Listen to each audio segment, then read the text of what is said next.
যেটা রনি যে কথাটা বলেছে, হয়তো যদি আন্দোলন না থামে তাহলে তো তাদের পাকিস্তানে পাঠিয়ে দেওয়া ছাড়া আমাদের আর কোনো গত্যন্তর।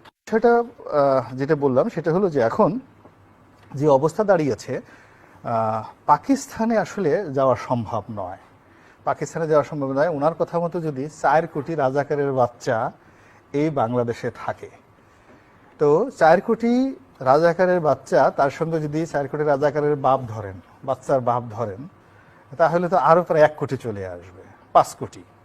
তারপরে এই রাজাকারের বাচ্চারা যদি কেউ বিয়ে করে থাকে, বউ থাকে, কারো যদি প্রেমিক থাকে, ওগুলো তো রাজাকার। এতে কোনো অবস্থা নাই। অর্থাৎ 5 কোটি রাজাকারের বাচ্চা, তাদের বাপ, তাদের মা, এরা রাজাকার। এদের যদি বিয়ে করে থাকে বউ রাজাকার, এ যদি প্রেম করে থাকে কারোর সাথে, এই যে ইয়াং ছেলেরা, তো এটা তো সঙ্গতি করে নিয়ে আন্না রাজাকারের মেয়ের সাথে সে প্রেম করবে, তার বাড়িতে কোনো মুক্তিযোদ্ধার মেয়ের সাথে সে প্রেম করবে, এটা common. So this number is more than 12 lakh. ওনার হিসাব অনুযায়ী নাম্বার হয়ে যায় 12 কোটি।